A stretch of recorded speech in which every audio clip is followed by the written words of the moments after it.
Ya halo, perkenalkan nama saya Aditya Widianto dari Prodi Administrasi Bisnis Telkom University. Di sini saya akan menjelaskan beberapa materi tentang CSR untuk memenuhi tugas pra-UTS, mata kuliah, tata kelola perusahaan. Materi pertama yaitu pengukuran permasalahan dalam implementasi dan isu-isu CSR. Pengukuran CSR dari Preston dan Bannon 1997 mengemukakan bahwa salah satu pengukuran CSR dapat dilakukan dengan mengukur setiap elemen individual, yaitu CSP, Corporate Sustainable Performance. Dan yang lainnya adalah untuk mengukur semua elemen CSP kolektif dari Wadok dan Graves 1997. Kendala metode skala kolektif CSP akan cenderung terpengaruh oleh perbedaan yang disebabkan oleh industri. Metode lain adalah menggunakan GRI, Global Reporting Initiative, dan ISO 26000. Berikut ini adalah variabel dalam pengukuran Global Reporting Initiative. Berikut ini adalah beberapa variabel pengukuran ISO 26000. Selanjutnya adalah masalah-masalah dalam implementasi CSR. Clark tahun 2000 menyimpulkan berdasarkan hasil penelitiannya, yaitu Difference Between Public Relation and Corporate Social Responsibility and Analysis, bahwa hubungan masyarakat PR dengan komunikasi yang efektif dan manajemen hubungan dalam penerapan CSR mempengaruhi reputasi dan perusahaan. Lalu, menurut penelitian Hanifah dan Coke tahun 2005 mengenai pengetahuan dan budaya masyarakat, ada hubungan yang signifikan antara budaya masyarakat Melayu dan tata kelola perusahaan terhadap pengungkapan atau pelaporan sosial perusahaan.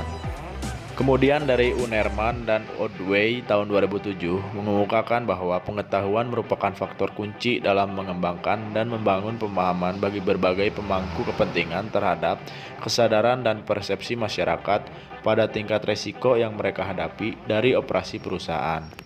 Berikutnya adalah isu-isu CSR, yaitu dari kesukarelaan ke kewajiban, dari biaya sosial ke investasi sosial, ukuran perusahaan, dari filantropi ke keberlanjutan, dari kedermawanan ke pemberdayaan, dari tanggung jawab ke strategi bisnis, sumber pembiayaan, dari private ke public, dan isu sosial pada CSR.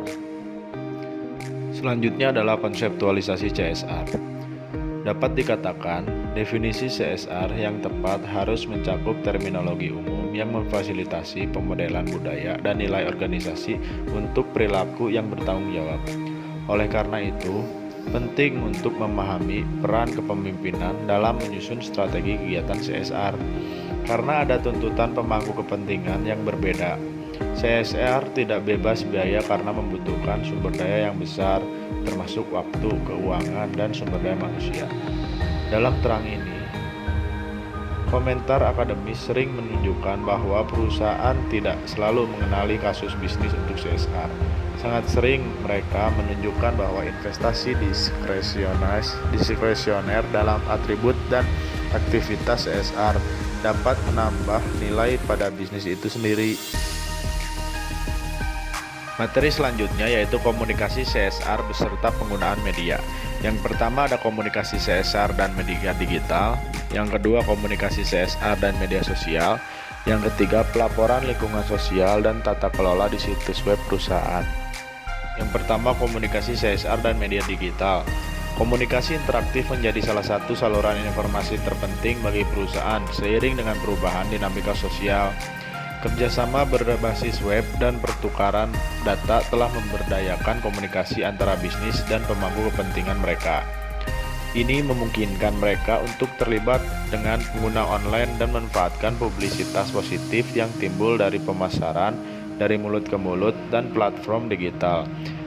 Yang kedua, komunikasi CSR dan media sosial.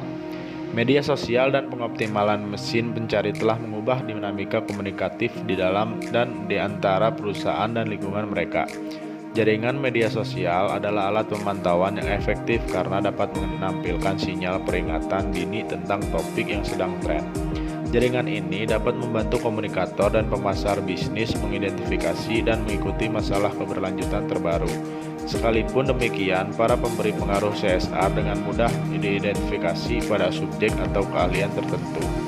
Misalnya bisnis dan pelanggan sama-sama telah mempelajari cara menggunakan hashtag untuk meningkatkan visibilitas konten mereka yang dapat dibagikan. Lalu yang ketiga, pelaporan lingkungan sosial dan tata kelola di situs web perusahaan. Situs web perusahaan semakin mendedikasikan lebih banyak ruang untuk menjelaskan karakteristik perusahaan mereka dari perspektif komersial daripada dari perspektif etis. Selanjutnya, latar belakang investasi yang bertanggung jawab. Mengingat semakin pentingnya investasi bertanggung jawab sosial, dapat mengejutkan bahwa masih belum ada konsensus tentang apa arti istilah SRI bagi investor. Akar gagasan SRI dapat ditelusuri kembali ke berbagai gerakan keagamaan. Komunitas religius teman Quaker melarang anggotanya untuk berpartisipasi dalam perdagangan budak. Sparkes tahun 2001 mendefinisikan investasi etis sebagai pelaksanaan kriteria etika dan sosial dalam pemilihan dan pengelolaan portofolio investasi. Umumnya terdiri dari saham perusahaan.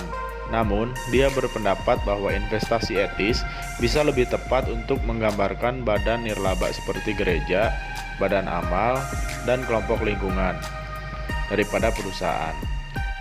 Di sisi lain, pendekatan inklusi lebih sulit karena melibatkan penyesuaian bobot investasi di perusahaan, sesuai dengan apakah perilakunya lebih atau kurang bertanggung jawab secara sosial.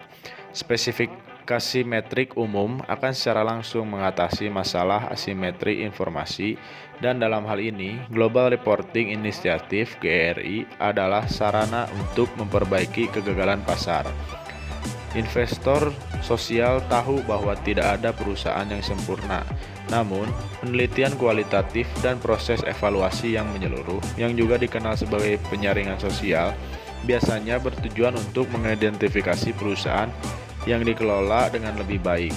Hasilnya adalah terciptanya portofolio investasi yang memenuhi kriteria SRI karena menghasilkan return yang memadai.